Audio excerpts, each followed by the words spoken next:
Hey guys, tonight we're stepping barefoot onto a dirt floor, still cool from the night, in a home made of mud and sun. The walls are soft beige, like dried clay cookies, and the ceiling slats creak gently in the breeze from the Nile. You're not royalty, not even close.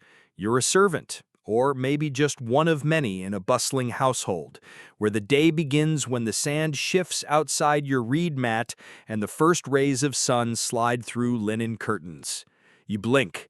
The room smells faintly of yesterday's incense, damp clay, and something oddly floral, because yes, ancient people cared about how their homes smelled.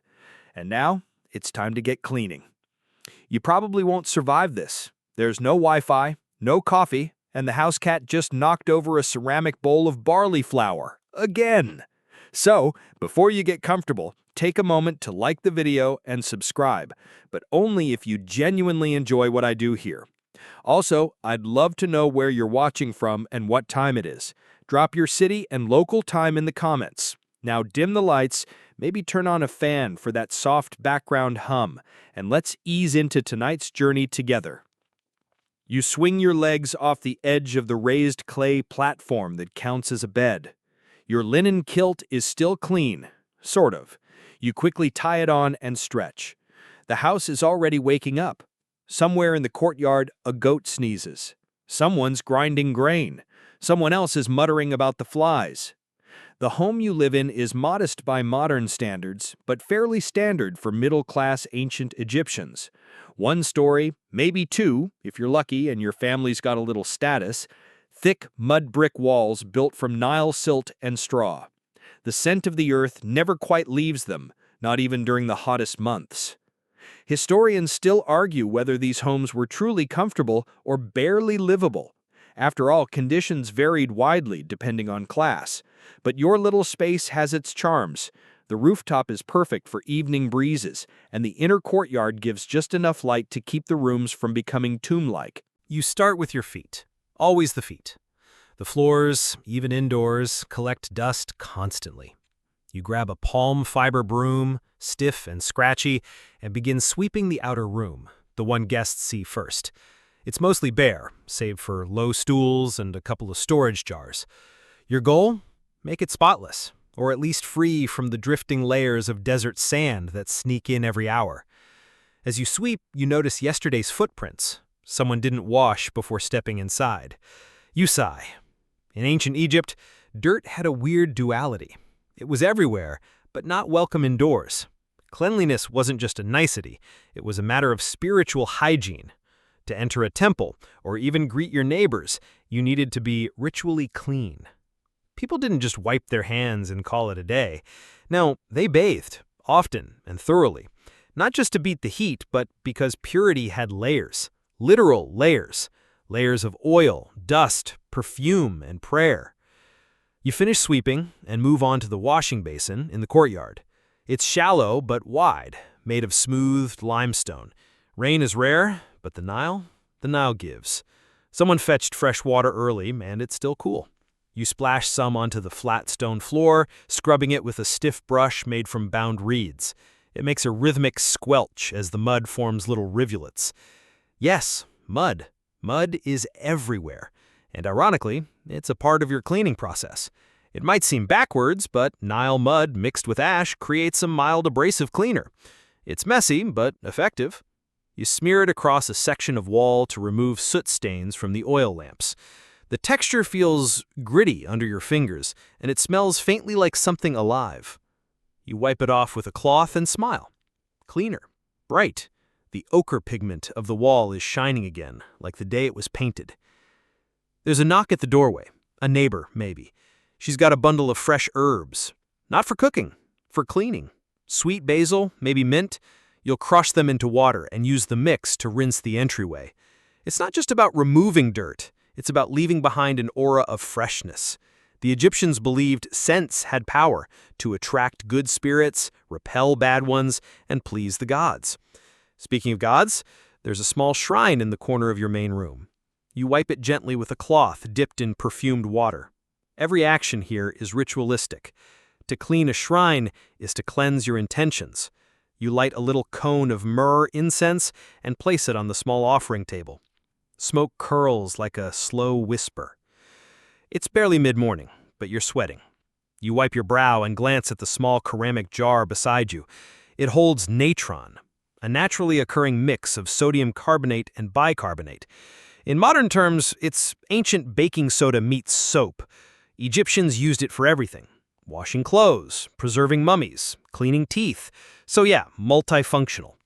You scoop some into your cleaning bucket and get to work on the interior wall, one splashed with oil from yesterday's meal. The mix foams faintly as you scrub.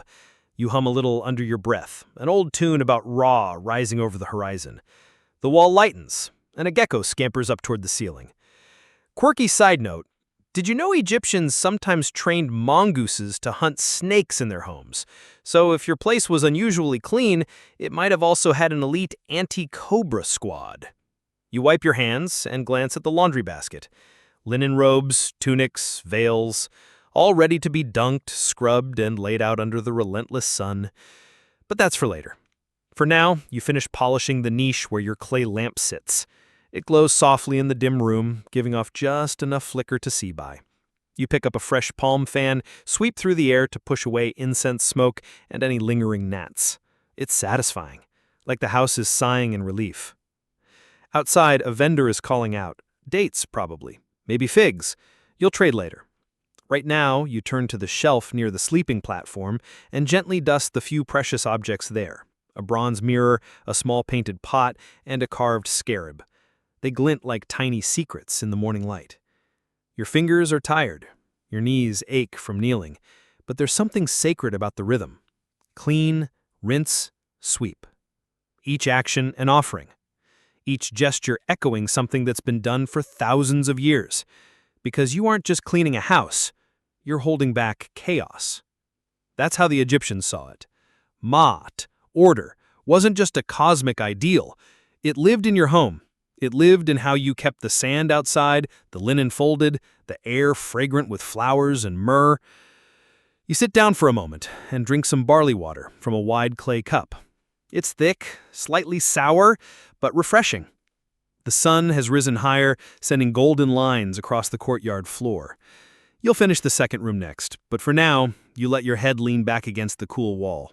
You close your eyes and breathe in a home that smells like flowers, smoke, and earth.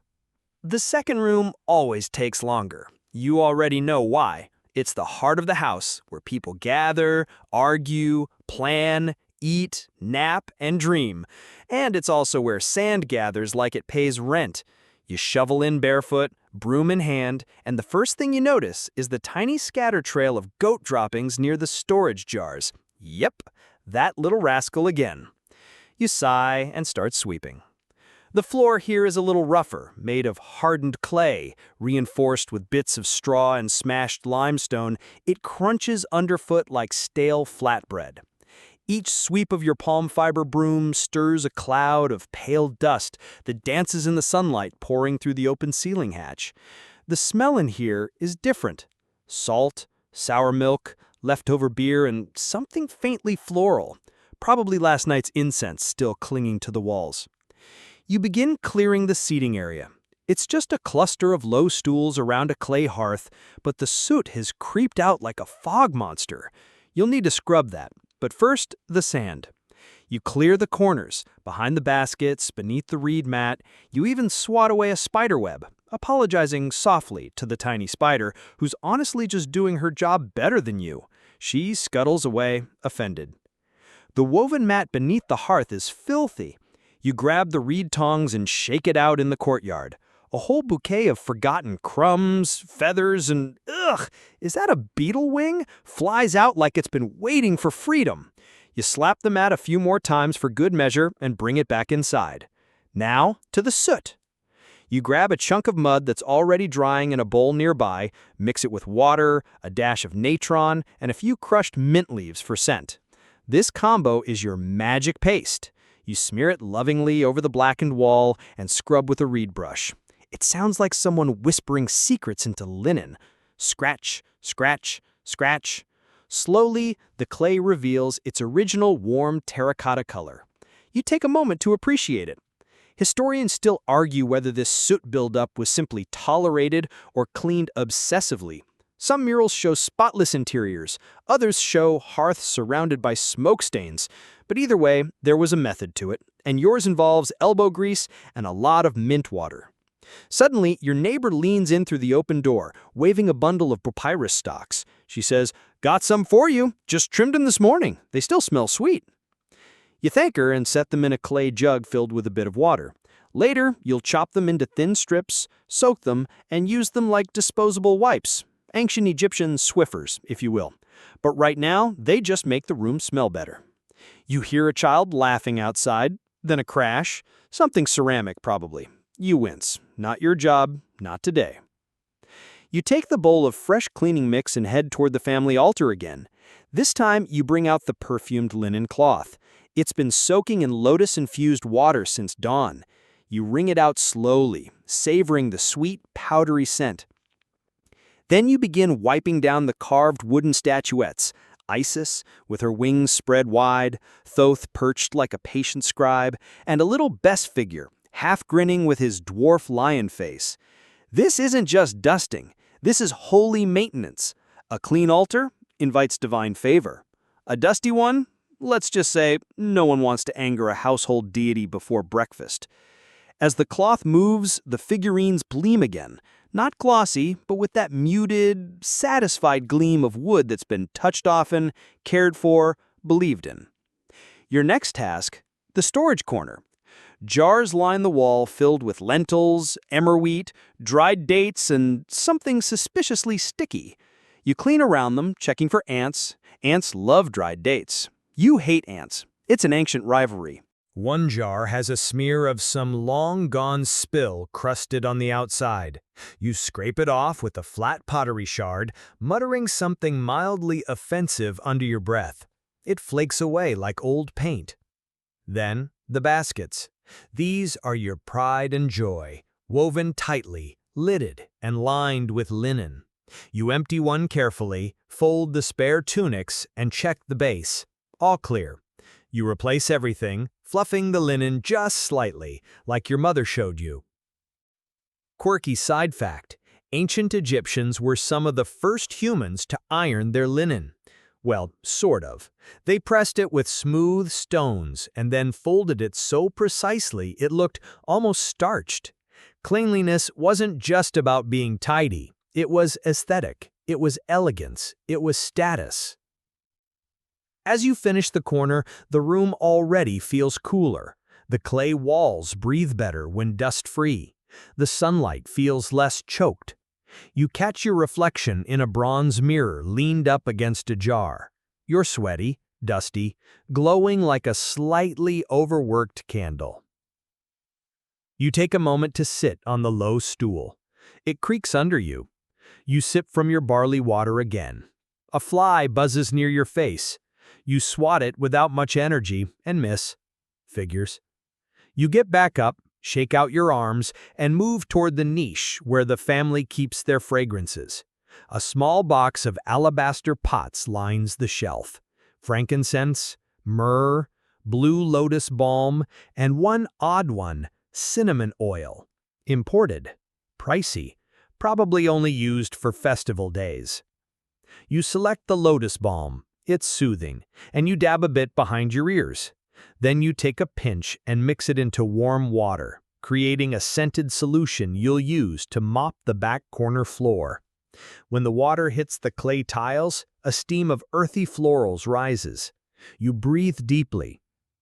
Cleaning like this isn't quick or easy, but it's satisfying in the way that folding freshly pressed linen is satisfying, or the way putting every single papyrus scroll in perfect size order is satisfying.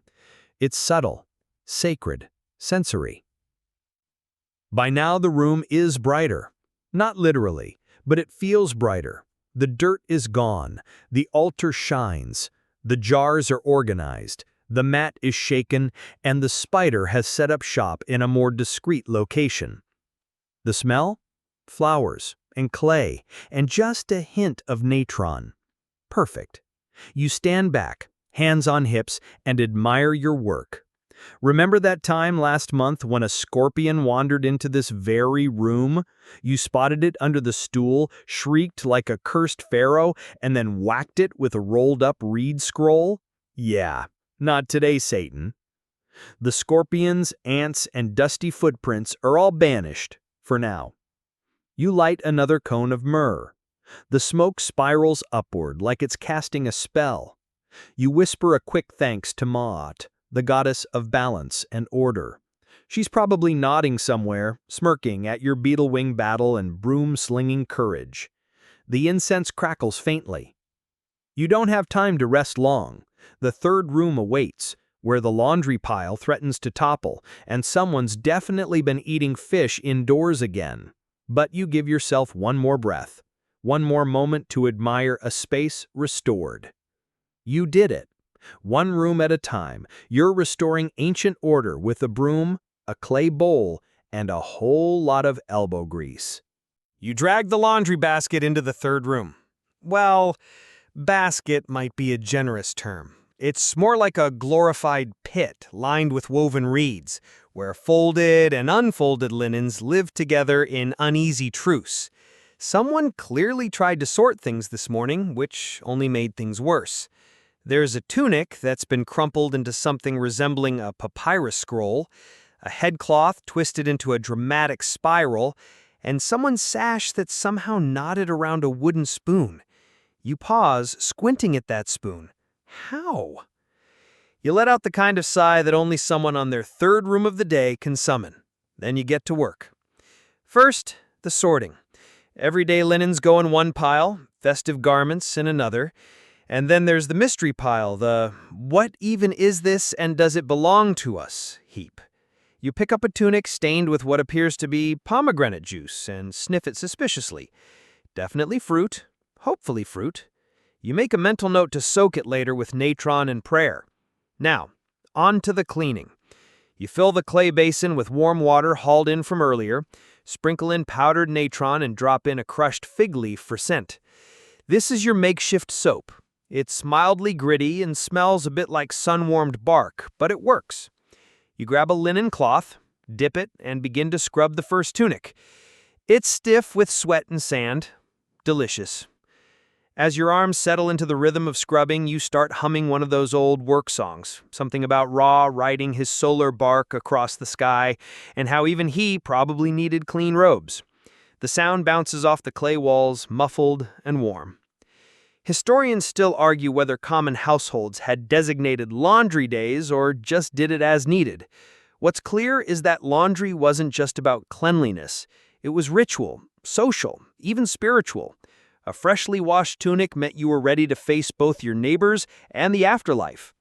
Once the tunic is scrubbed, you wring it out and hang it over the drying line, which cuts diagonally across the room like a skinny sunbeam. The linen glows faintly in the morning light, still damp, still humble, but somehow radiant. Quirky fact: ancient Egyptians used urine, yes, actual human pee, as a powerful stain remover. Thankfully, your household draws a line somewhere. You stick with natron and elbow grease because you have standards, and because pee buckets smell awful. You move on to a delicate shawl embroidered with tiny lotus motifs. It belonged to your grandmother, passed down like a whispered blessing. You clean it slowly, reverently, each stroke of the cloth a memory. The floor around you grows wet and slippery, a mosaic of droplets and soap bubbles. You grab a dry reed mat and toss it beneath you. Ancient anti-slip tech, still reliable.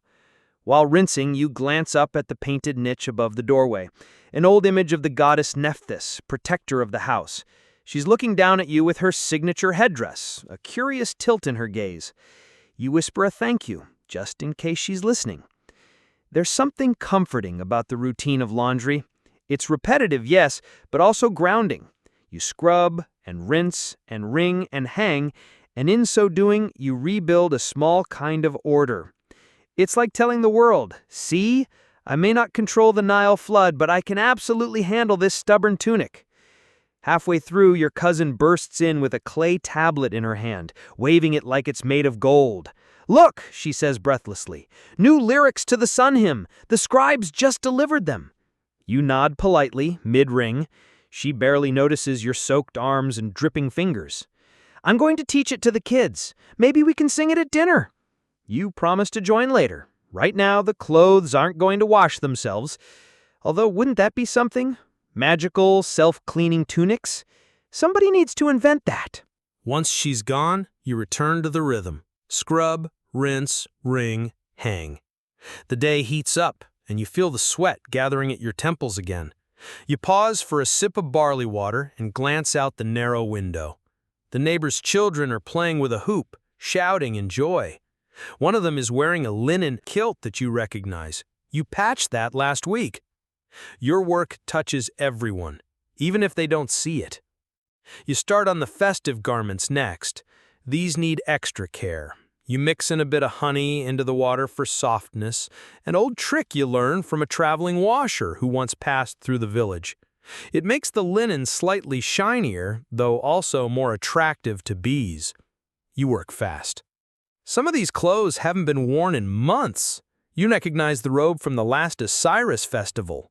Deep indigo, dyed with woad, and precious enough to be kept folded in its own basket. You wash it carefully, brushing away flakes of dried mud with the edge of a shell. Your mother always said, "A garment well cared for is a memory preserved." You never really understood that until now. Suddenly, your foot nudges something hard and round under the reed mat.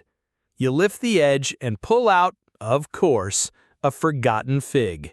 It's fossilized, blackened, and definitely trying to achieve sentience. You chuck it out the door without ceremony. That's someone else's problem now. As you hang the last of the clean linens, the room transforms. It's no longer the chaos pit it was earlier. Now it's a floating garden of white, cream, and soft-dyed fabric, waving gently in the warm air. You're surrounded by movement, quiet, constant, calming. You let yourself rest against the wall. Your fingers are pruned, your back is sore, and your soul is satisfied. You've preserved another day's dignity, one folded hem at a time. You wake up the next morning to a soft scratching sound just outside the doorway. It's the broom, a bundle of stiff reeds tied with linen cord being dragged in by the youngest helper in the house. She grins, missing 2 front teeth, and sets it beside your water jar like it's a sacred offering. "Time to sweep, right?" she chirps. You nod, still stretching the stiffness from your arms, your muscles complaining from yesterday's marathon of linen warfare. Laundry may leave you clean, but it also leaves you tired. Now comes the dust. Dust is the quiet invader in ancient Egypt. It seeps through cracks, rides the breeze like a gossiping auntie, and settles on everything like it owns the place. Floors, mats, jars, even the cat. It spares nothing. And given that your entire city is essentially one prolonged argument between wind and sand, dust always wins eventually. You dip your fingers into a small pot of perfumed oil, just a dab behind the ears and another on the wrists. Not for luxury. Well, okay, a little for luxury, but mostly for practicality. These oils, often made with myrrh or lotus extract, also work as dust repellent, a fragrant barrier between you and the Sahara's eternal enthusiasm. Historically, Egyptian homes were swept daily, often multiple times. Floors were made of packed earth or baked brick, both of which eagerly hosted dirt like a long-lost cousin. But cleanliness was spiritual, not just practical. Dust wasn't just grime, it was disarray, chaos, the enemy of Ma'at. And Ma'at, the cosmic order, was everything. So you start to sweep. One hand grips the broom, the other lifts corners of mats and folds. You work in circular motions, slowly pushing dust toward the central doorway. The light pouring in from the east catches it mid-air, turning each particle into a glowing fleck of gold.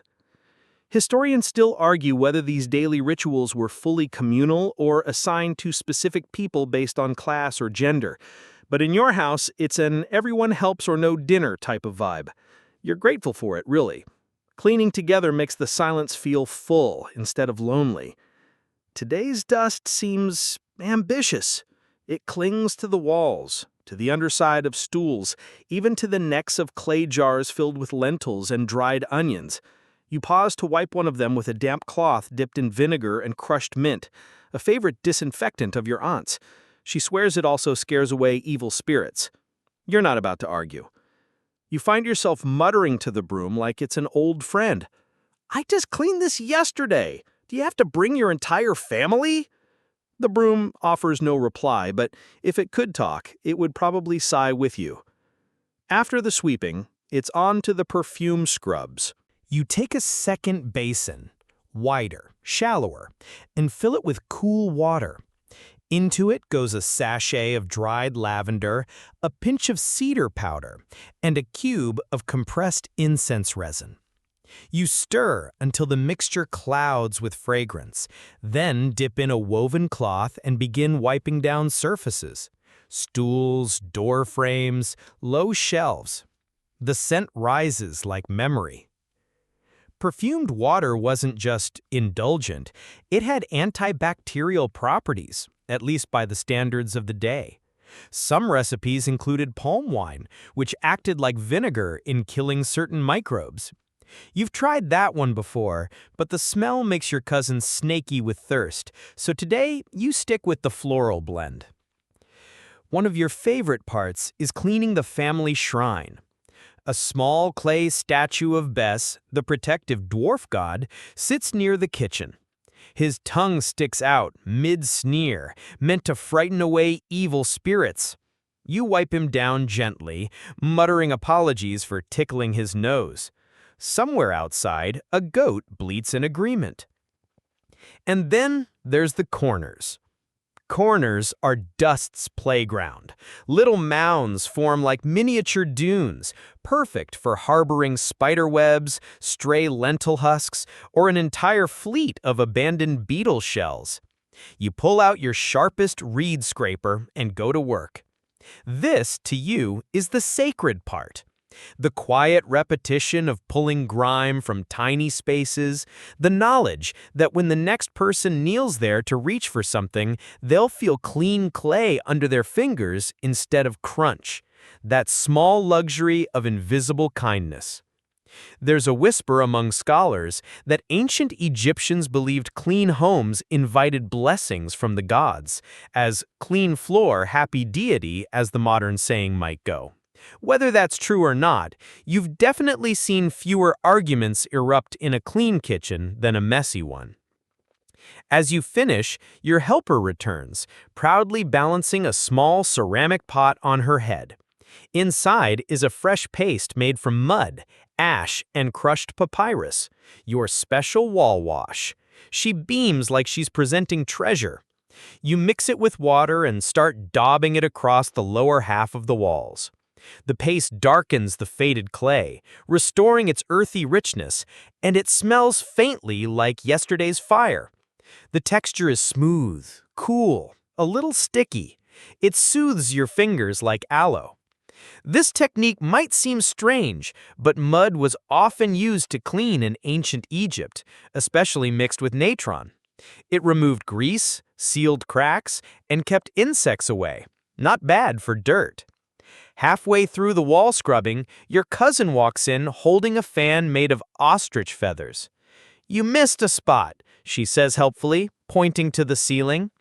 You glare at her, then glance up. The ceiling is high. Too high. Probably inhabited by 3 spiders, 1 wasp, and the ghost of last year's harvest. You wave the feather fan in her direction and mutter, "You first." She giggles and runs. As the sun climbs higher in the morning, the air grows thicker. Dust retreats under pressure from your cleansing campaign, and the house starts to feel lighter. Not just cleaner, but calmer, like the walls themselves are sighing in relief. You pause by the entryway, wiping your brow with a strip of cloth. From here, you see it all. The swept floors, the perfumed shelves, the shimmering fabrics on the line from yesterday. Even Bess seems to grin a little wider. You allow yourself a moment of pride. Because yes, You scrubbed the same spot 3 times.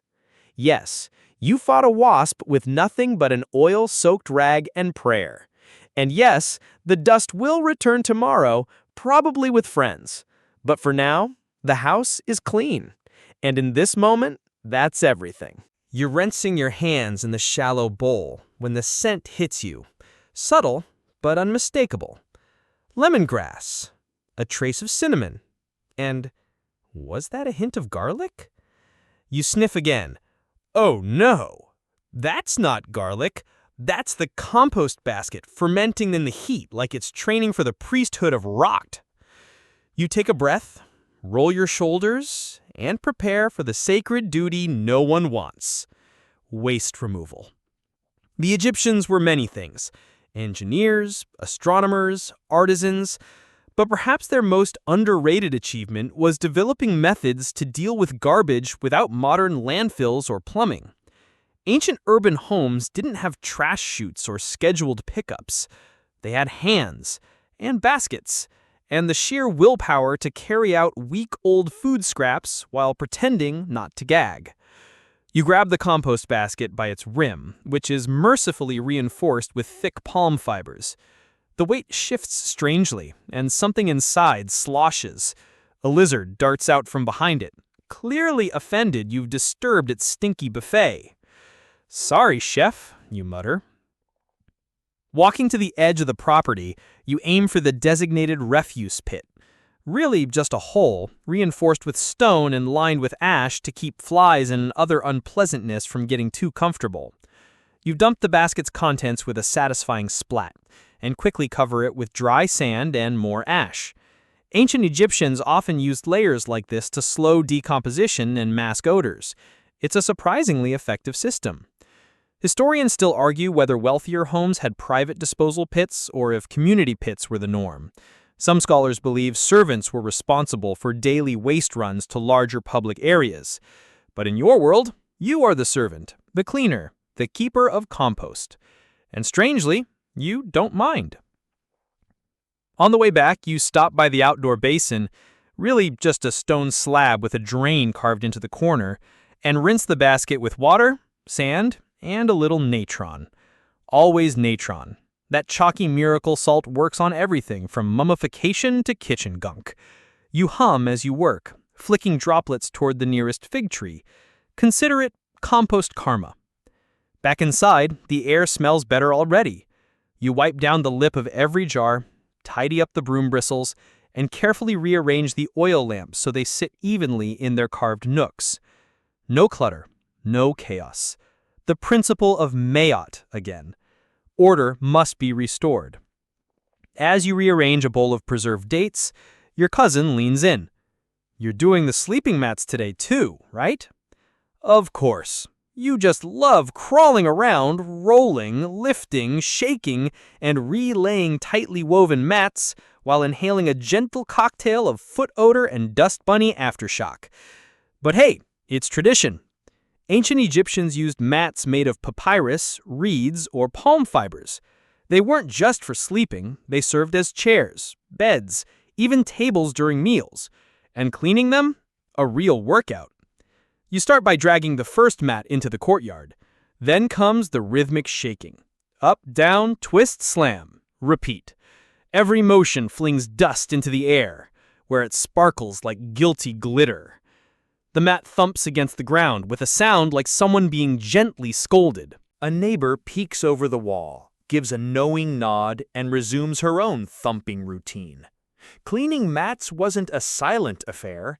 It became almost ceremonial in neighborhoods, everyone venting their frustrations through repeated wallops. Children chased escaped dust clouds like fireflies. You give your mat one last slap and feel oddly triumphant. Next comes sun airing. You stretch the mats over stone benches, letting the sun bake out any lingering moisture or life forms. If there's one thing the Egyptian sun is good for, it's sterilizing absolutely everything. You pause to swig from a ceramic jar of barley water. It's warm, slightly sour, and refreshing in that it won't kill me kind of way.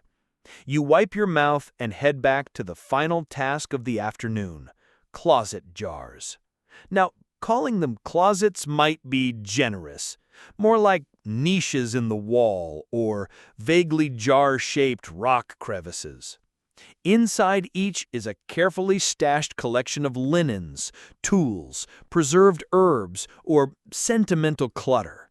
A broken amulet, a dried lotus petal, a worn talisman someone still refuses to throw out. You pull everything out carefully, dusting each piece with a brush made of bundled fronds. Occasionally you find a beetle, or worse, the calling card of a mouse. The ancient solution? Crushed peppermint and bits of natron scattered like warning signs. Also, a house cat or two never hurts.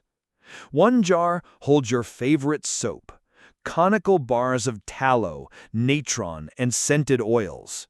Egyptians didn't use soap exactly as we do, but this was the closest thing.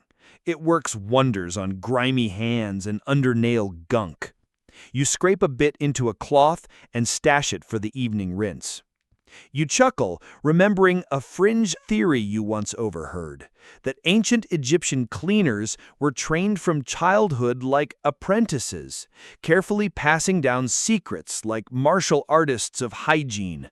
Sounds silly, until you realize you were trained by your aunt in how to clean sacred oil burners without cracking the ceramic. Maybe there's some truth to that. You reorganize the jars by use. Daily, weekly, seasonal, sentimental. It's oddly satisfying, like solving a puzzle no one else will ever see.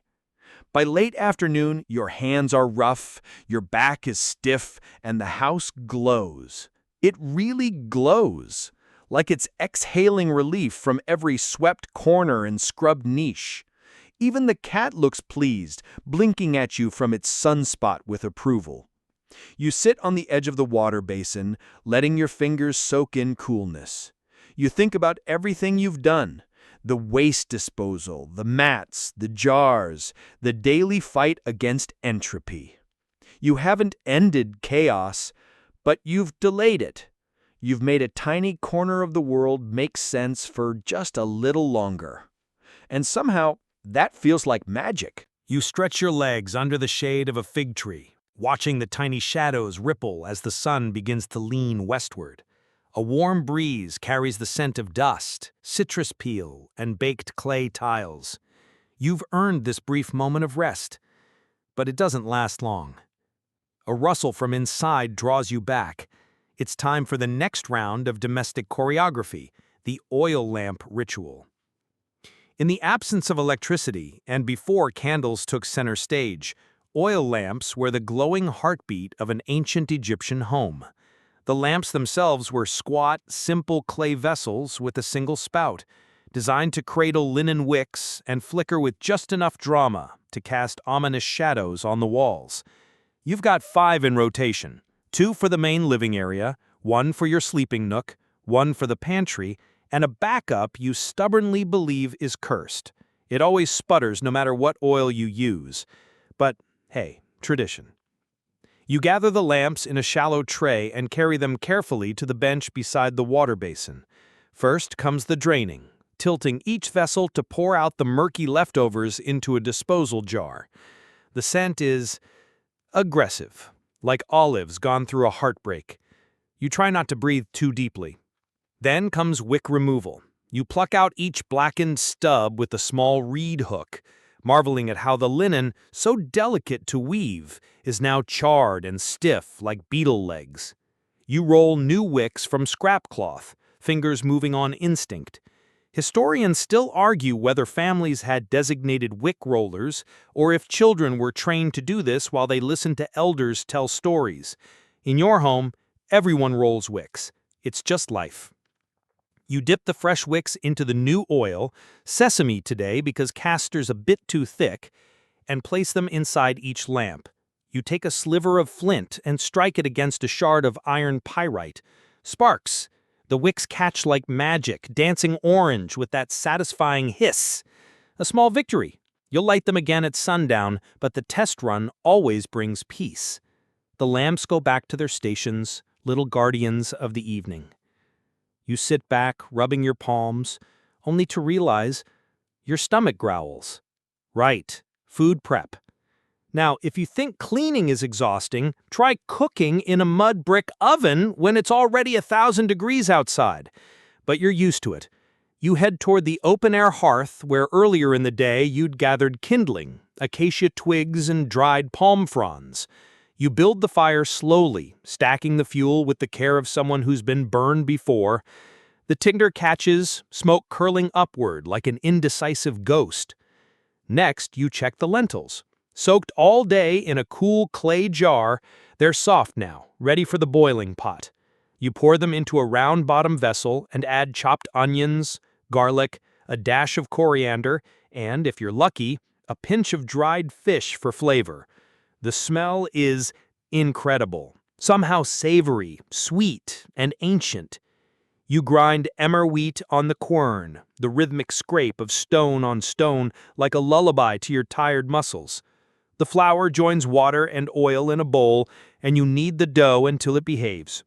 Flatbreads cook fast in the side oven, puffing up like startled toads before collapsing into chewy goodness. Historians agree that bread was the staple of the Egyptian diet, but fringe theories suggest certain spells were whispered over the dough to ensure blessings.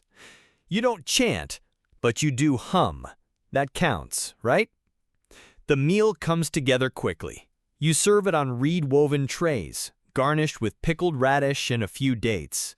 There is no silverware, just fingers and torn bits of flatbread for scooping. It's messy, satisfying, and tastes like the definition of home. You sit with your cousin and neighbor under the awning, the conversation drifting between gossip and philosophical musings on whether cats actually understand Egyptian or are just being rude.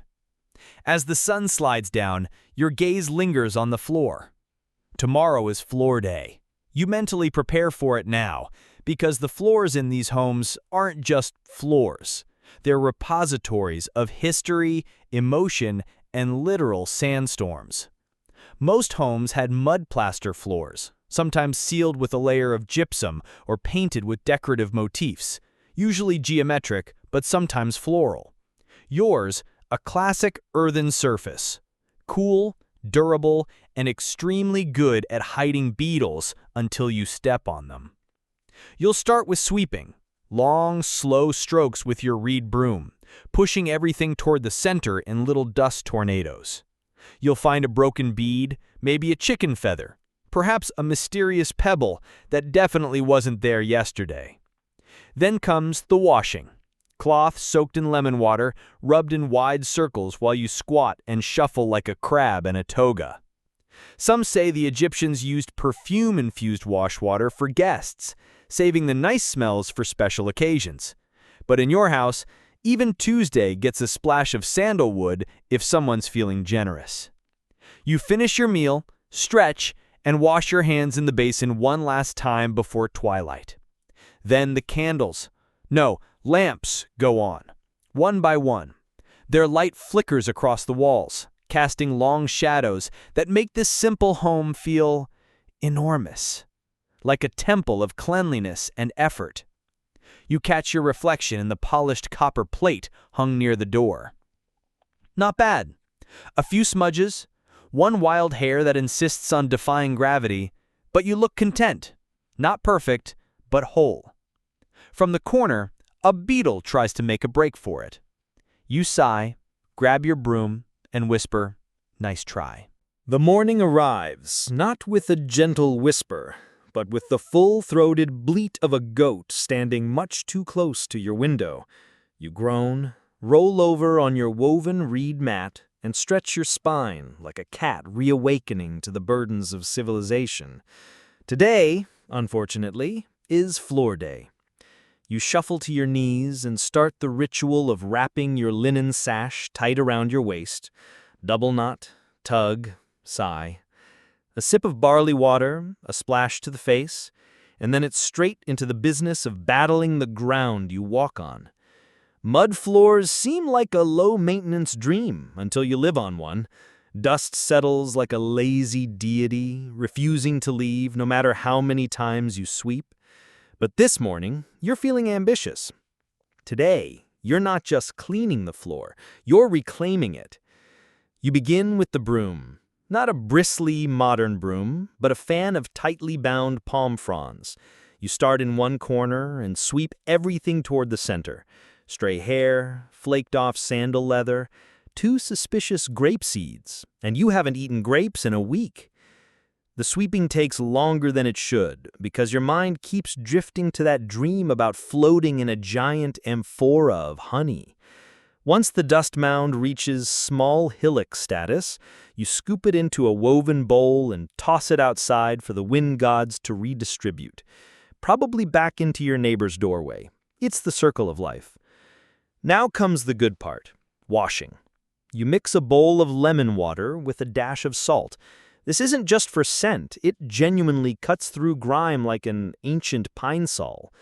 You dunk a cloth, wring it out, and start the first pass. Circles, circles, long lines near the walls, more circles. You hum a little tune as you go, something your grandmother used to sing when scrubbing the floor, which always sounded like a love song but was probably just a warning to beetles. Midway through, you discover a smudge near the fire pit that simply refuses to go. You scrub harder, muttering softly. Finally, victory. The floor squeaks under your cloth, a small but deeply satisfying reward. You take a break, wiping your brow, and gaze out the open door. Across the courtyard, a woman is beating a carpet like it insulted her ancestors. The dust cloud that erupts is biblical. You nod respectfully. Outside, your younger cousin prepares a new batch of mud plaster for a minor repair. You walk over and squish your toes in the cool slurry, just for fun. Ancient Egyptian homes were frequently maintained with fresh layers of mud plaster. Historians still argue whether it was done seasonally or only when cracks appeared, but you suspect the real reason was aesthetic. Nothing like a fresh coat of earth to say, "I'm holding it together." Back indoors, you're adding the final touch, perfume. Today, it's a mix of myrrh, cinnamon, and marjoram, pressed into a small oil burner in the corner. You light the wick and watch as the scent coils through the room, gently elbowing out the funk of labor. It's like incense with ambition. You smile. Even the cats settle down when the perfume hits the air. Speaking of cats, you notice one perched in the windowsill, licking its paws with an air of aristocratic detachment. Egyptian cats weren't just pets. They were semi-divine freeloaders with VIP access to temples and granaries. You, meanwhile, just finished washing a floor on your knees. The hierarchy is clear. Still, the room is perfect. The light hits the plastered walls just right. The scent is clean and spicy. The floor, still damp in places, gleams like polished bronze.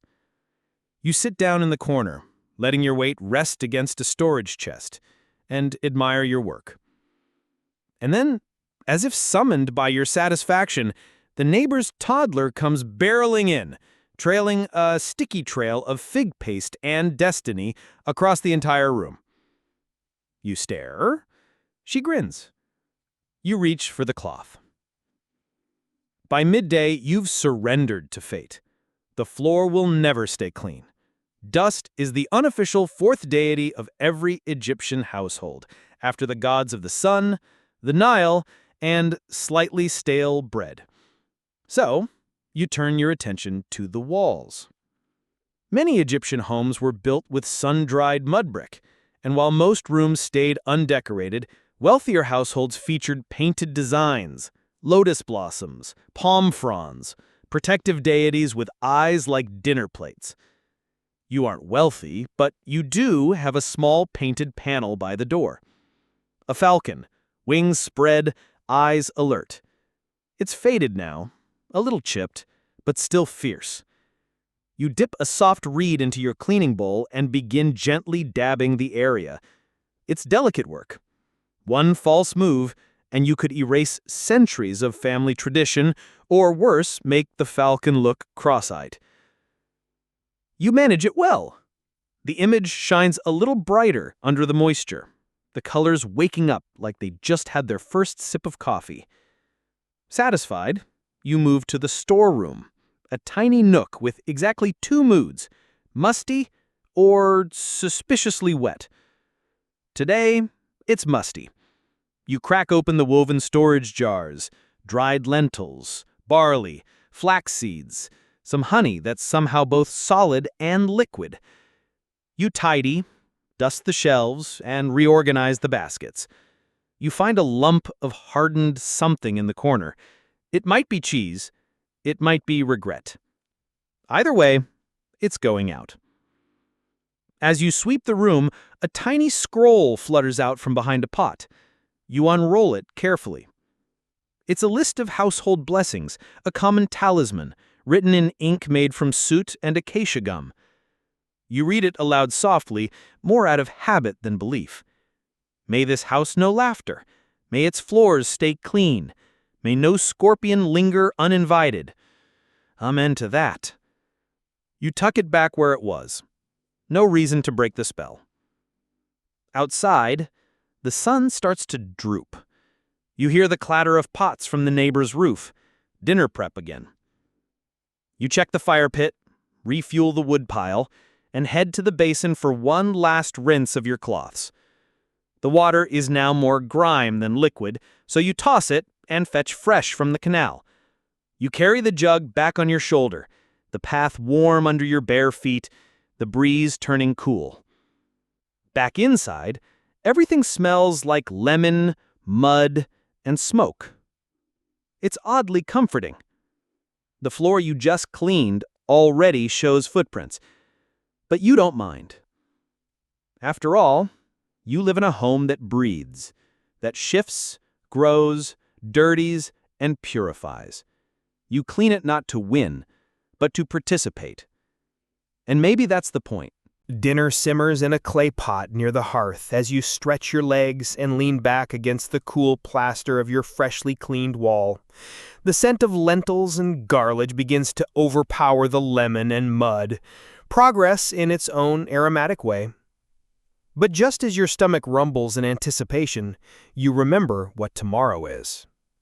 Bath day. And not just for you.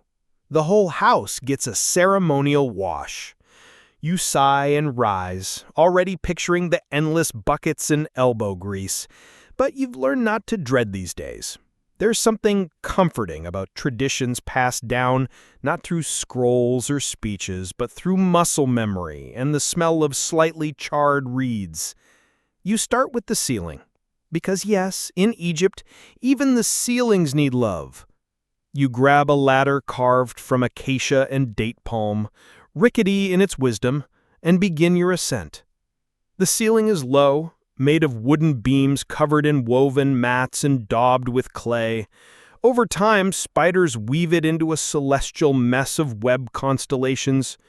You smile at the tiny hunter in the corner and begin brushing down the cobwebs gently, trying not to offend. Fun fact. Ancient Egyptian homes weren't just personal spaces. They were seen as microcosms of the universe. The ceiling represented the sky goddess Nut, who arched over the earth god Geb. So technically, by dusting the ceiling, you're cleaning the heavens.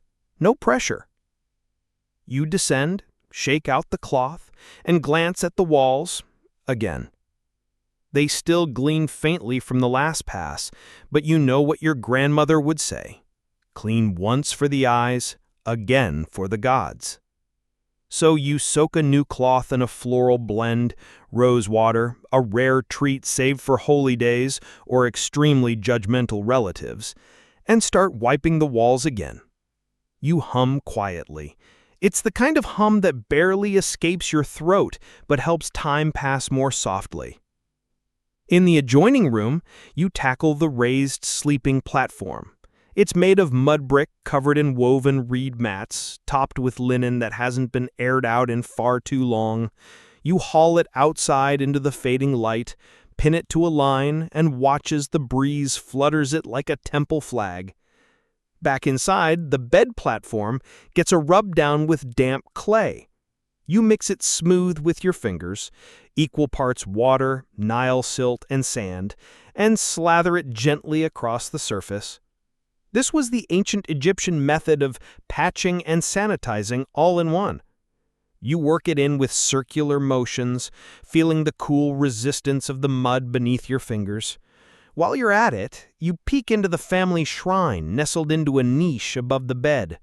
Every Egyptian home had one, small figures of household gods like Bes, protector of households in childbirth, and Taweret, guardian of mothers. You dust them reverently, careful not to tip Bes's enormous tongue out of place. He's sticking it out at evil spirits, and you really don't want him to lose focus. You light a bit of kifi, a blend of frankincense, honey, wine, and herbs. The scent curls through the room like a priest in incense form, sanctifying every corner. Scholars still debate the exact recipe of kifi. Some say it contained opium, others argue it was just expensive potpourri. Either way, it works. The room feels sacred now.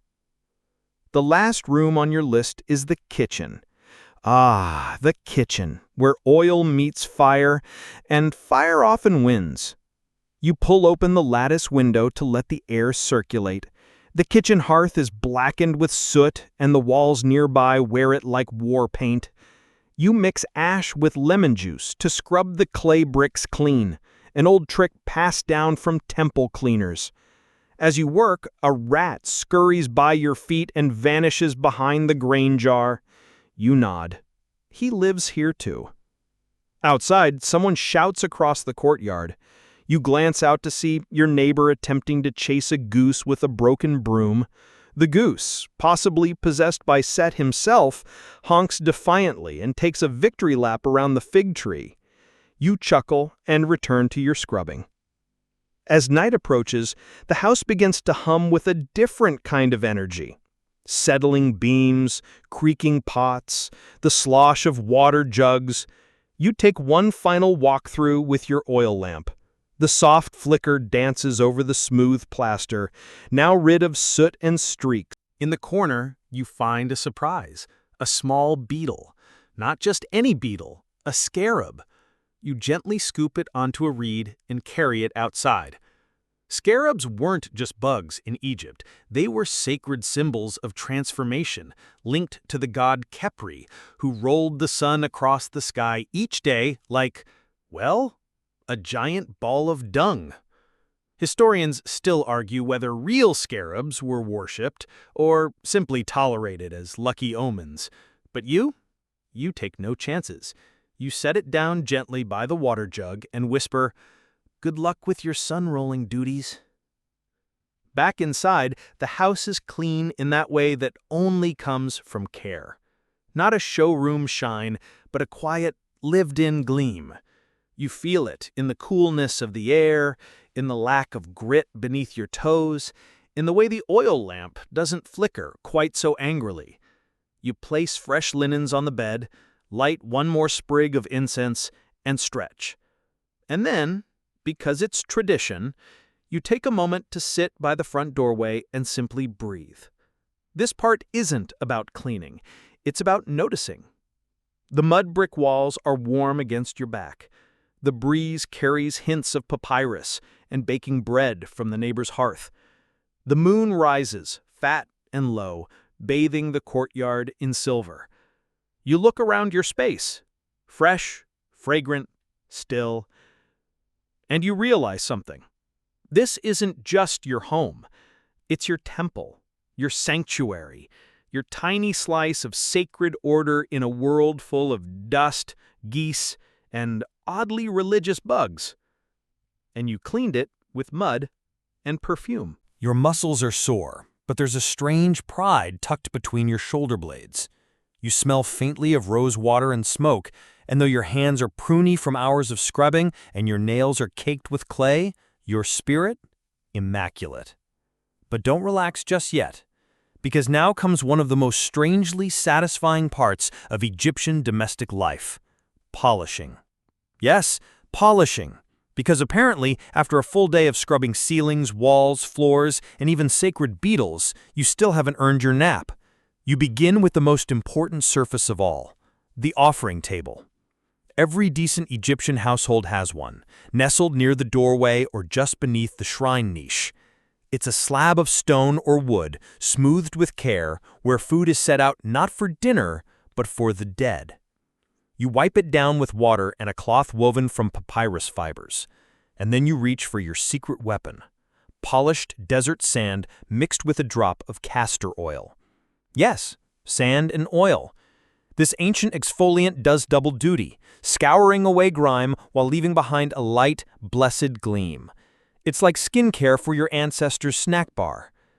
As you scrub the surface in wide, slow circles, you think about how food offerings aren't just symbolic here. Families genuinely believe the spirits of the departed return to consume the ka, or life force, of the bread, beer, and onions laid before them.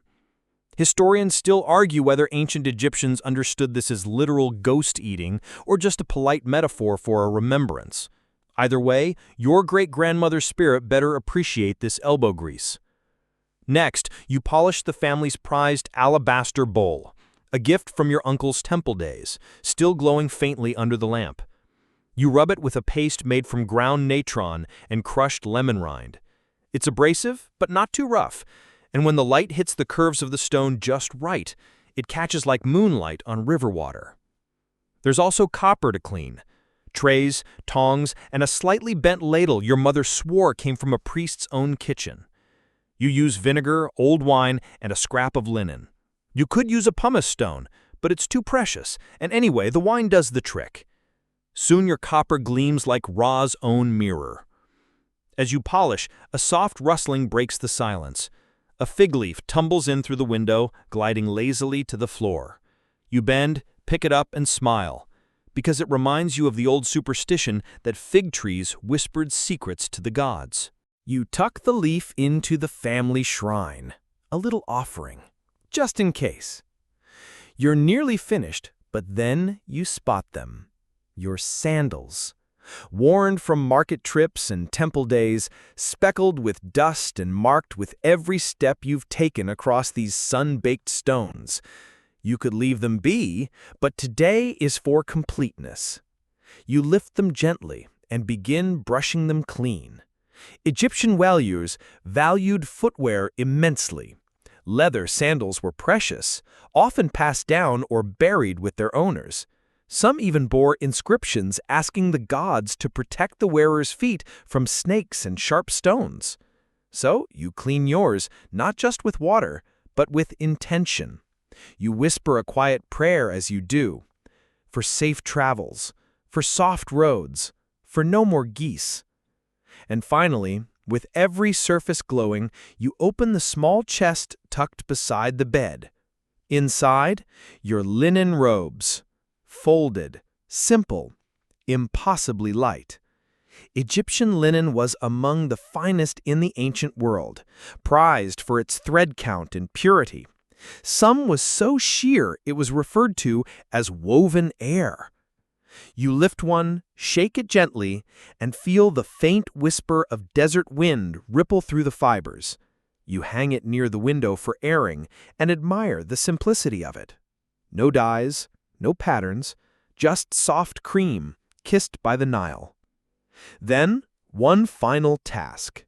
You take a reed pen and a scrap of ochre-stained papyrus and begin to write. Not much, just a few symbols, a list for tomorrow, a reminder to visit the neighbor who helped you mix the lemon mud, maybe a note to ask the temple scribe about a new batch of perfume. Writing was rare in Egyptian homes. Most couldn't do it. But your family learned it long ago, thanks to one very determined aunt who bribed a temple apprentice with a basket of dates. You finish the list, roll the scroll, and tuck it under your pillow, just in case inspiration strikes mid-dream. And then you stop. You look around your home. Every surface touched, every spirit honored, every task complete. There's peace here now, a kind of stillness that hums beneath the silence. You light a single lamp by the bed and lie back against the cool linen. The plastered ceiling arches above like a pale sky, still damp in places from your careful hands. The walls smell faintly of lemons and clay. The shrine glows softly. And you know, deep in your aching bones, that this house, this humble clay and reed structure, is clean not just in the way of dust and dirt, but in the way of intention. It's sacred now. A temple. A story written not in hieroglyphics, but in elbow grease, sandal scuffs, and the faint imprint of your palms on every wall. And as your eyes begin to drift, you smile. Because tomorrow, you get to do it all again. You wake before the sun even thinks about cracking an eyelid. The house is cool, almost chilly, and quiet in that delicious, cocooned way only early morning can be, when the world hasn't fully loaded yet, and for just a moment, it's only you and the dust motes doing lazy backflips in a shaft of pre-dawn light. And of course, the chores, because this is ancient Egypt, and in Egypt, the grind never sleeps, especially when your house is made of mud and smells faintly like cooked onions, rosewater, and yesterday's goat. So today's first task? The floor. Now, we've been over how this isn't some smooth tile or polished hardwood fantasy. Egyptian floors, particularly in non-palatial homes, are packed dirt, sometimes smoothed with plaster or chalk, occasionally layered with woven reed mats if your family was flush with cash and taste. You kneel with your bucket of clay water. Today's mix includes a touch of fine-ground natron and a single sprig of mint for freshness, and you begin the sacred task of recoating the floor. Why? Because every few days, that dust floor turns into something less floor and more, how shall we say, lightly powdered camel path. So you pour a little of the clay water mixture over the surface and smooth it with your flat wooden trowel, hand-carved, worn with use, and passed down since the reign of Thutmose III, or so your mother swears. With slow, deliberate strokes, you refresh the surface. This is as much ceremony as it is cleaning. The smell of wet earth rises around you, thick and heady. There's something grounding about it, pun not intended but embraced. Historians still argue whether this daily resurfacing was purely practical or carried religious significance. But here's the secret. When you smooth that floor, you're not just fighting dust, you're making sacred ground. Because remember, in Egyptian belief, the home wasn't just shelter, it was your microcosm of the universe. Your floor, the earth beneath Nut's arching sky. Your walls, boundaries between the chaos outside and Mot, order, truth, cleanliness within. So yeah, you're not just replastering mud. You're restoring balance to the cosmos. You finish just as a streak of light spills across the threshold. It hits the polished copper pot by the door and throws golden rays across your work. A moment of perfection, a breath caught between tasks. Until you hear the chickens. You groan, because here's the thing. Egyptian homes weren't isolated from their livestock. Birds, goats, maybe even a sleepy donkey were part of the setup. And that means poop. Glorious, prolific, creatively located poop. You grab the reed broom, sigh dramatically, because why not, and begin the chase. Chickens, as it turns out, are not interested in being guided politely outside. No, they flutter, squawk, and launch full-blown psychological warfare all before breakfast. But you win. Eventually. You shoo them out into the courtyard and slam the door with triumph, and maybe a little dignity loss from stepping barefoot on something questionably warm. Next, you tackle the wall sconces. These aren't just for light. They hold small clay oil lamps that drip, smoke, and collect soot like they're auditioning for an art exhibit called Air Quality, a tragedy in black. You scrape the crusted soot with a thin bronze blade, then polish the holders with, what else, lemon and natron. You whisper under your breath about inventing glass bulbs someday, and maybe central lighting, and maybe, just maybe, a day off. Your stomach growls. You head toward the small pantry alcove, a cool nook with a cracked pot of honey, some dry bread, a bowl of dates, and a single jug of beer. Egyptian beer, by the way, was thick, chewy, and more like liquid sourdough than anything you'd see on tap at a sports bar. You dunk the bread, you chew, you survive. And while you eat, you glance toward the roof hatch, because today, oh yes, today is the day you finally tackle the roof. Egyptian homes often had flat roofs used for sleeping in summer, drying clothes, or sunbathing like lizards in linen. But they also gathered dust, debris, and occasionally a neighbor's runaway cat who decided your spice rack was their new kingdom. You climb the narrow ladder, barefoot, of course, feeling each rough rung underfoot. The air shifts as you emerge into morning, already warm, already golden. And oh, the roof. Scattered leaves, broken pottery. Who throws plates at night? Seriously. Bits of linen that clearly blew in from someone's failed laundry day, and a scorpion. Always a scorpion. You start with the pottery, sweep it into a reed basket, then tackle the leaves with broad, smooth strokes. You leave the scorpion alone because you're not stupid. While you work, you glance at the horizon, temples, the river, a line of date palms swaying like sleepy guards. And in that silence, you imagine other roofs, nobles, priests, scribes. Were they up early, brushing soot from walls and scrubbing their grandmother's sandals? Probably not. But maybe one of them is writing a poem about the scent of lemon on mud, or inventing a new oil blend that doesn't reek of onions. Or maybe just watching you from afar and thinking, now there's someone who knows how to polish a reed mat. One can dream. You finish with a flourish. The roof gleams. You inhale deeply and feel, just for a moment, like Pharaoh of cleanliness. And as you climb down, basket in hand, you hum an old work song. It's about a crocodile who borrowed a man's soap and never returned it. There's no moral, just rhythm. Back inside, you begin folding yesterday's dried linens, stiff from the sun, smelling faintly of sky. And as you smooth the last one into place, you realize this is it, the rhythm of your world. Fold, scrub, polish, curse chickens, whisper thanks to ancient gods and rogue fig trees, and do it all again tomorrow. Because in this home, on this dusty street in ancient Egypt, you aren't just keeping house, you're keeping legacy. You move into the quiet of late morning. The sun climbs higher, casting sharp slants of light through the woven reed window shades. It's that stretch of time where things are warm but not yet boiling, when the air hums with the slow, sleepy buzz of flies and the occasional faraway bray of a donkey arguing with absolutely no one.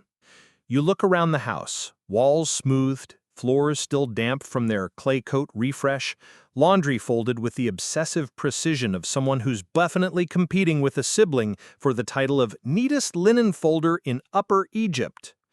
But now comes a less obvious chore. Scent. Yes, scent. Smell, aroma, funk management. Because as anyone in ancient Egypt with a functioning nose could tell you, homes could get earthy. You've got clay walls, sweating family members, animals that refuse to respect boundaries, and an indoor cook fire that smokes just enough to make you feel like you live inside a slightly roasted onion. Enter perfume.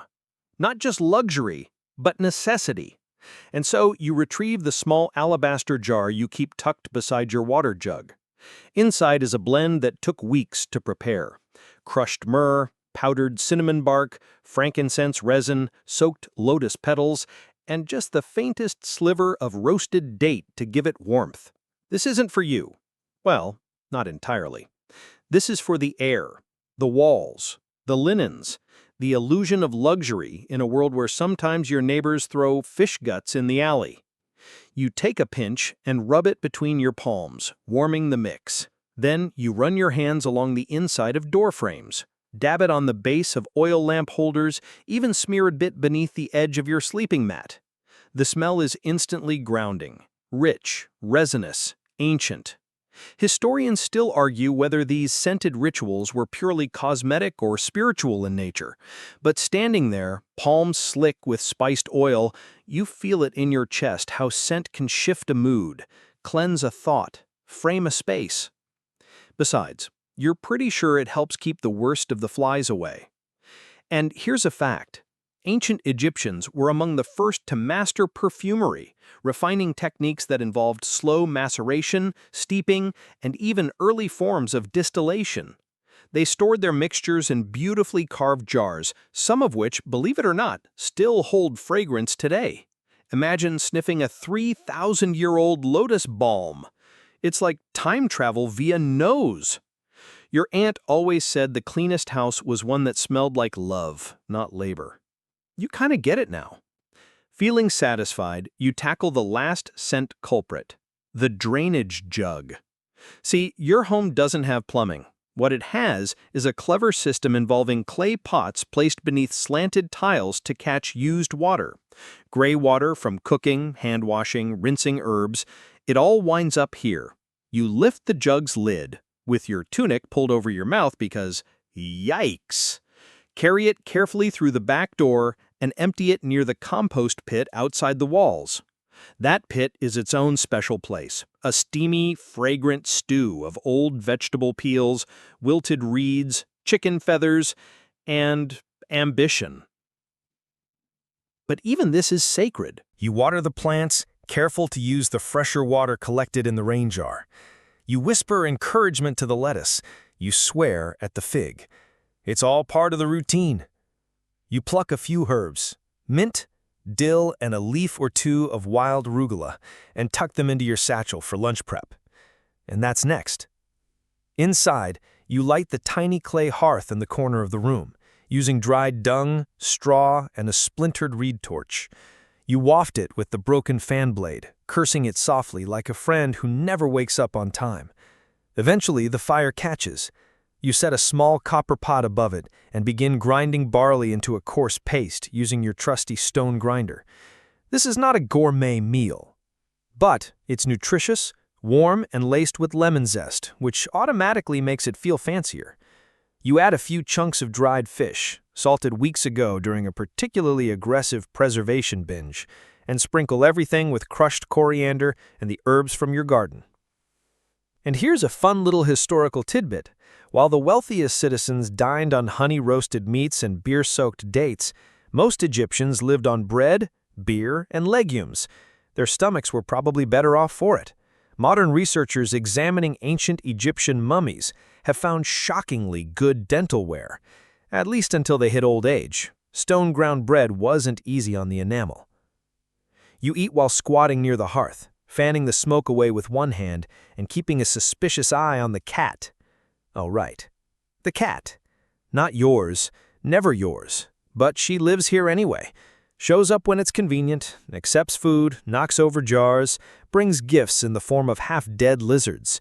You swear under your breath as she eyeballs your lunch. Don't you even think about it. She blinks slowly and steals a fish scrap the moment you blink. Egyptian cats, revered as sacred and worshipped as avatars of Bastet, were basically ancient divas with excellent PR. You let her have the fish. She walks away like she owns the place. You pretend you're not mildly impressed. Once you're fed and full and slightly smoky, you turn your attention to the last quiet task of the morning. Inventory. You unroll a scrap of woven papyrus and start making tiny marks, dots and lines indicating what's low, what's been traded, and what you're suspicious your brother borrowed without permission. Inked with crushed black soot and fig sap, your notes are not pretty, but they're yours. And every item matters. How much grain, how much natron, how many wax cones for the week's scenting ritual. Whether you need to visit the reed market or beg your neighbor for another handful of dried lentils. You sigh, stretch, stare at the ceiling, and then the light shifts again. High noon approaches. Time slows, thickens. The home sighs with heat. You press your forehead against the cool wall, just for a moment, feeling the pulse of everything. Clay, scent, smoke, mint, cat, sun, sweat, fig. And then, something cracks. Literally. A small clay cup, perched too close to the edge of the shelf, gives in to gravity and shatters on the floor. You stare at it for a long, heavy second. Then you mutter your daily mantra. So that's how today's going to be. You grab the broom. You sweep the shards of the cup slowly, methodically, with that quiet kind of irritation that says this isn't the first time today something has broken under your watch. The broom, a bundle of dried palm fronds tied together with twine, scratches softly across the clay floor. Tiny pieces scatter and cling like gossip at a neighborhood well. The cat watches from the doorway with zero remorse. In fact, she yawns dramatically, as if your inconvenience is interrupting her carefully curated life of lounging and theft. You collect the larger shards and drop them gently into your broken things pot. Yes, that's a thing, because nothing gets truly discarded in an ancient Egyptian home. That cracked cup? It might become a patch in a garden wall or a scoop for spreading sand on wet floors. Waste is not a luxury you can afford. Historians still argue whether households used broken pottery deliberately as symbolic tools in certain rituals or simply because it was too precious to toss. Either way, your broken cup's career isn't over. It's just changing lanes. You glance at the sunbeam creeping up your wall. It's time. Not for chores, not for trade, not even for food. It's nap time. Now don't roll your eyes. Naps were serious business in the ancient world, especially in places where midday sun could bake the bones right out of you. Entire social calendars bent around this moment of stillness. So you roll out your woven reed mat in the corner, where a breeze might drift through the window. You unlace your sandals. You brush a bit of leftover barley from your lap and lie down with a grunt that's definitely too dramatic for your age. The cat curls up beside you, as if she's earned a nap after doing nothing all morning. The house creaks. Outside, a neighbor coughs. Somewhere, a donkey brays in confusion. The heat presses gently on your eyelids, like a sleepy sibling asking you to hush. And you drift. But dreams don't come. Instead, you lie there in that floating space between sleep and awareness, your mind wandering through the quiet folds of your day. You think about your aunt's recipe for honey cakes. You remember how the mud bricks of the wall felt when they were still warm from molding. You wonder how much natron you'll need for next week's laundry. It's oddly peaceful. When you finally sit up, maybe 30 minutes have passed, maybe 60. You'll never really know. Time melts in this house like beeswax under a flame. You stretch, pop your knuckles, and reach for the pot of water on the shelf. It's still cool from the shade, and you splash some on your face. A soft gasp escapes you. It's the kind of cold that shocks your nose and clears your head. Time to reset. You tighten your tunic sash, tie back your hair with a strip of linen, and prep for the afternoon wave of responsibilities. Step 1. Check the neighbors.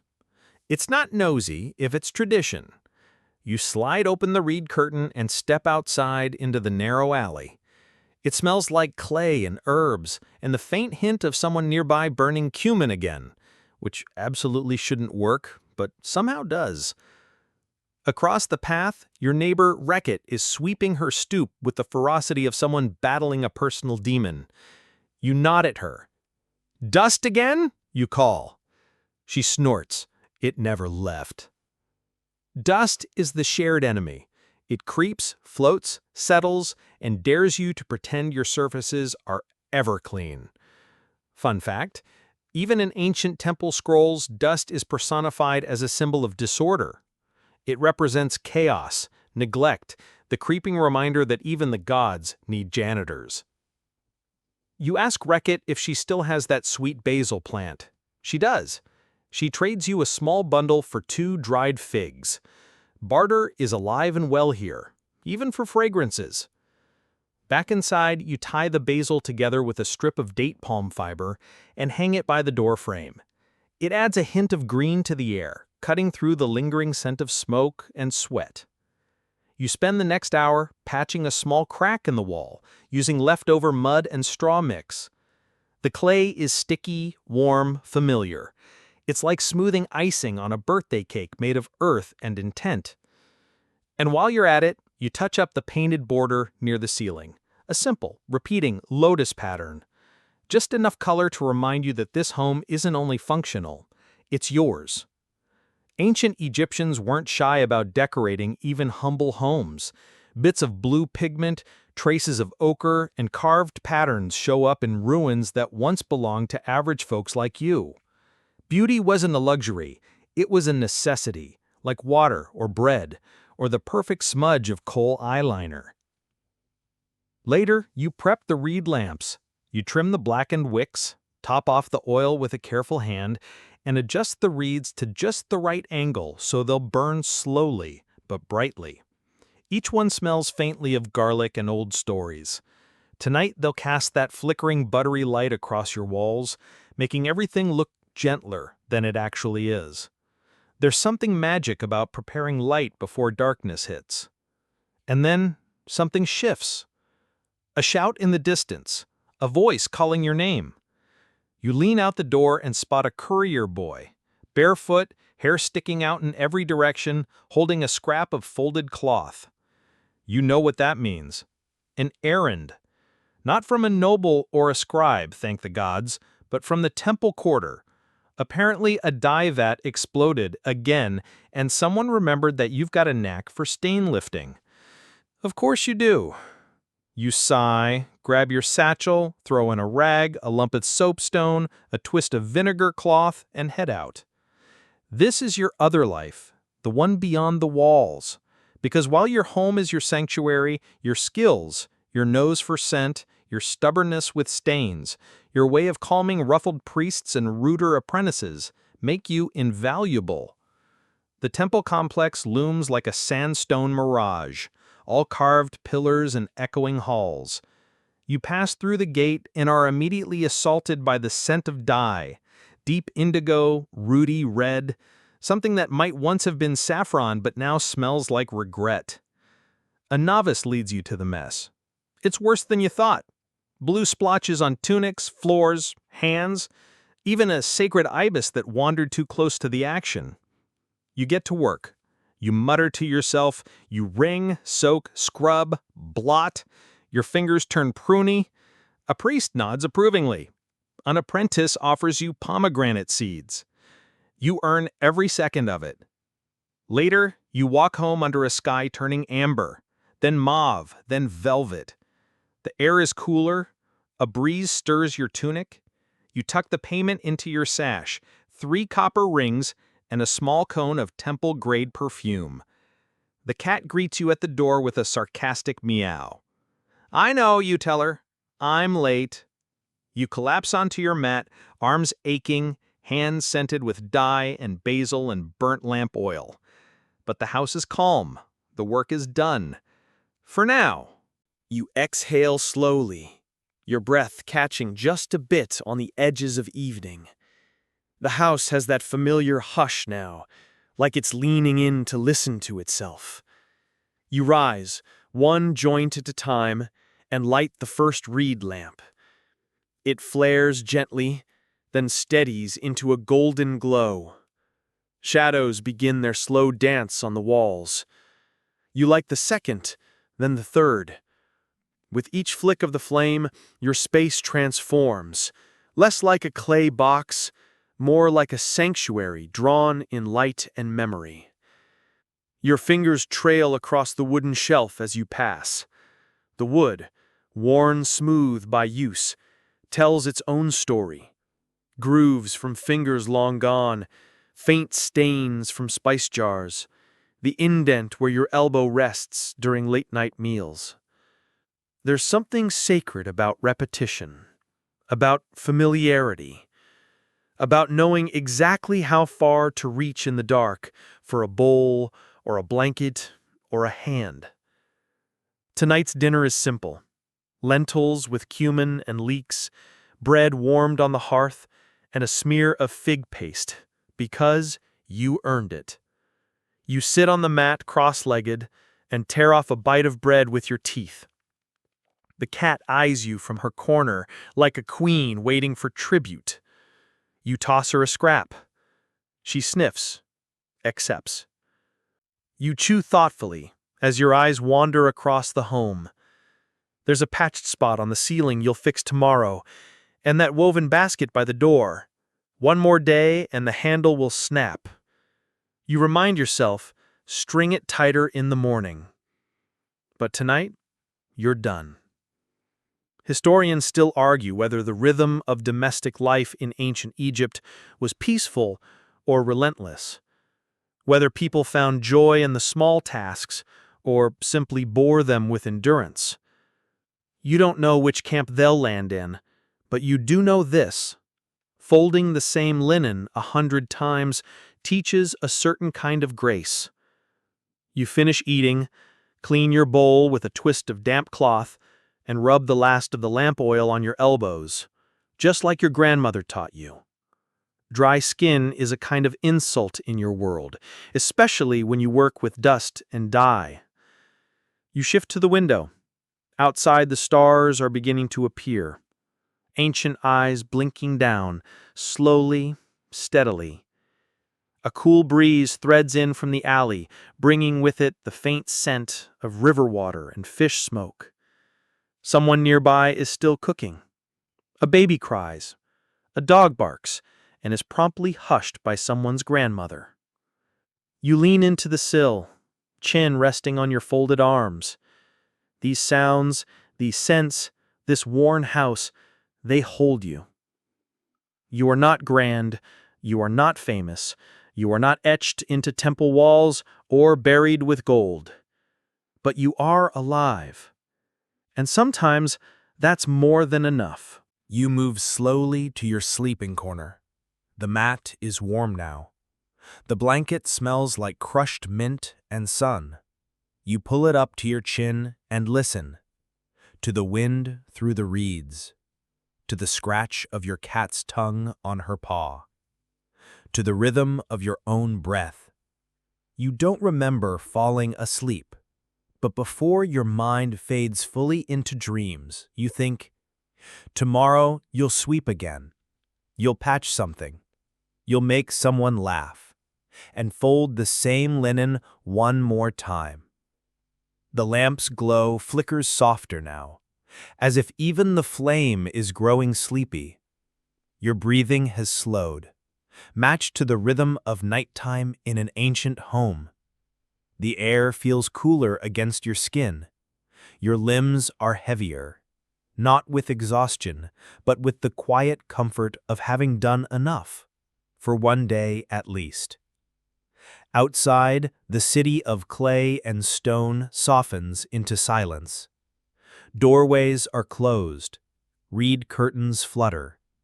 The Nile's voice, ever so faint, whispers through the distance, a lullaby older than any language.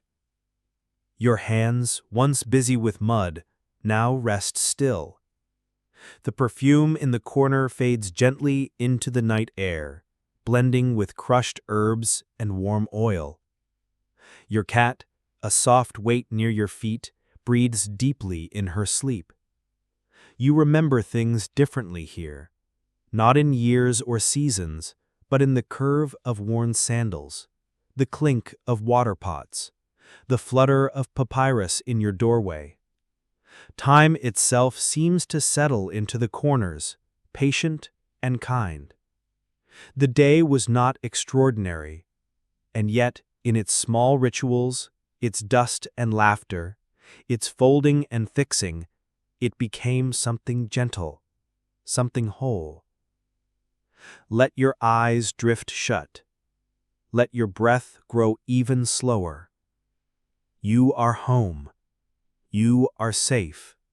And in the quiet warmth of your own ancient walls, you finally rest.